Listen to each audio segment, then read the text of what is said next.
Arman Tsarukyan. Why does Dana White hate Arman Tsarukyan so much? That was my headline on this. Why does Dana hate Arman so much? He just had a dominant performance, finished the fight, was chasing the submission or the knockout the whole time, did a great job getting the work done, made it look easy. He made it look easy against Dan Hooker, who's always dangerous. That fight was supposed to be for the number one contender spot. This fight now, all of a sudden, is for the number one contender spot. It's for the interim title. That guarantees you the number one contender spot. I mean, it's hard, it's hard because it's your goal. Why like a bullshit guy like a Paddy beat he beat just one rank, number 12, and they made a fake ranking and put him on the 5, and it's a business, it's not just a sport. So they can do whatever they want to do, but at the end of the day, I'm gonna be a champion. It's just time, the difference of the time, beginning of the year or and the end of this year. But it's hard. I don't know how to explain, but it's a hard because I deserve it to fight for the title. The problem with the whole scenario is when Ilia Topuria won the belt, Paddy Pimblett was in the arena with Justin Gaethje and so many others. Paddy goes into the octagon.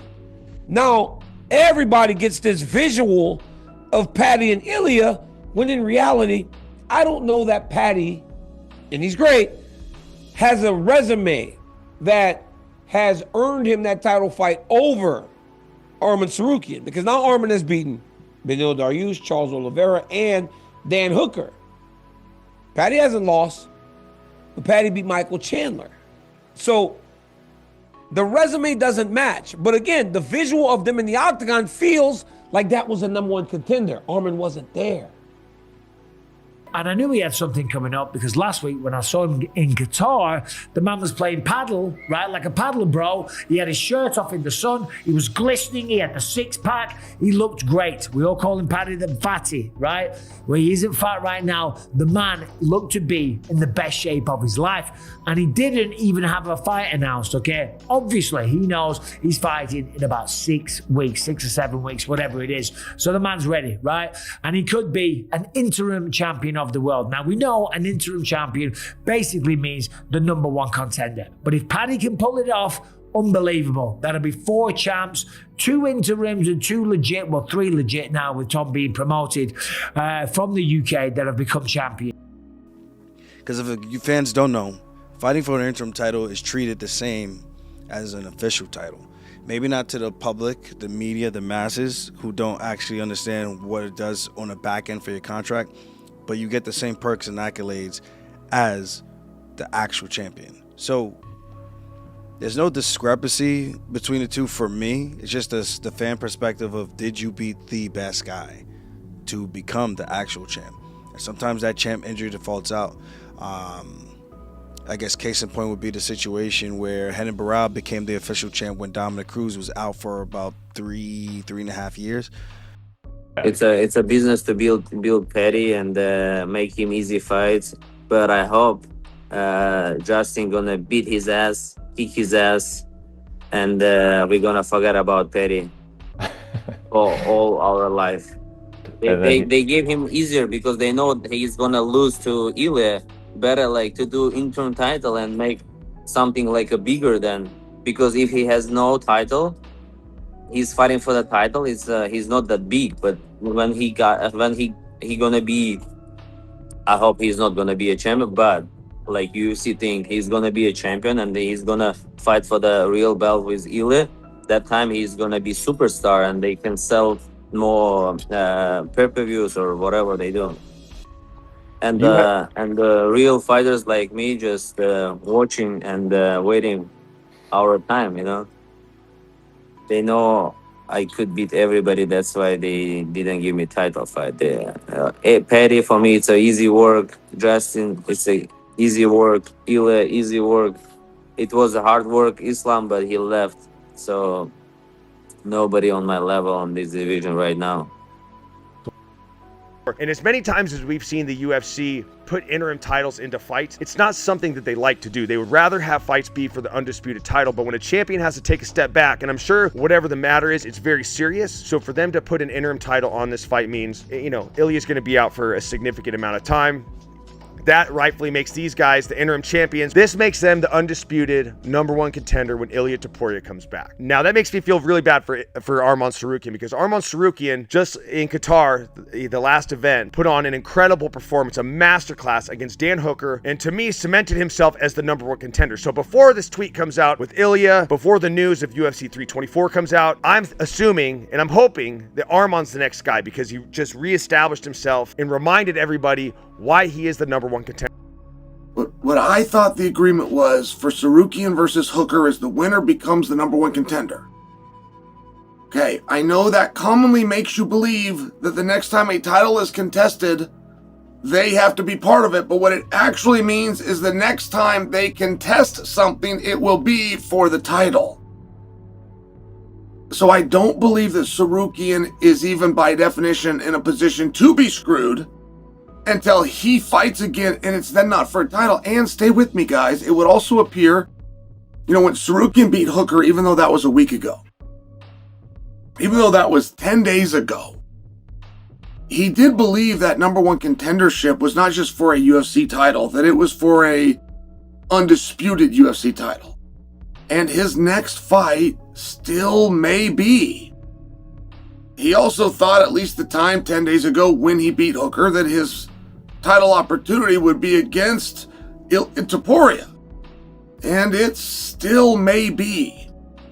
So I'm not ready to jump on board yet that he got screwed. This is a massive, massive matchup.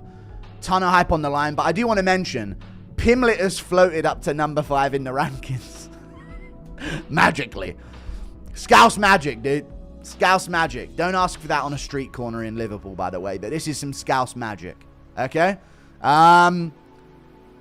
He just levitated his way into an interim title shot, which is insane, but fair enough. As an Englishman, I'm all on board with this. But, you know, it is what it is. I think he'll beat Gaethje, but let it be known, Gaethje said, I'm not fighting ever again, and I'll retire if you don't give me a title shot. And they fucking bent the knee. They bent the knee to Justin Gaethje and just gave him what he wanted through him threatening to retire after beating Fiziev on short notice.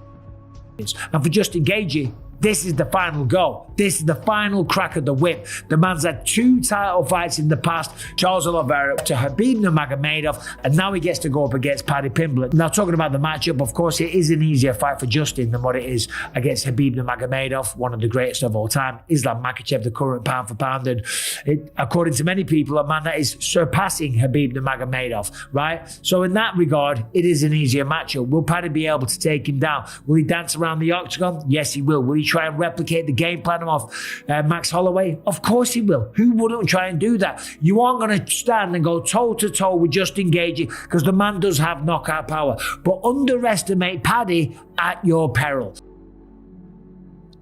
But more to the point, I don't hate Paddy versus Gaethje on its own, but for the interim, and I don't even necessarily hate it for the interim title, in the sense that the winner of that, whenever they fight for the undisputed title, will then carry pay-per-view points with them. But let's just be honest, this is insane Arman Tsarukyan erasure. I mean, what are we doing? I understand he just fought, but he's ready to turn around. But dude, Arman Tsarukyan is the guy who should be in this role. Like, what are we doing? He's the guy. If anyone in this division should be... There is, of course, plenty of reason to say there shouldn't be an interim title, but if there's going to be one, how is Arman Tsarukyan not in that? Now, what do you do with him? Is he going to fight the BMF winner or something? Like, I don't know.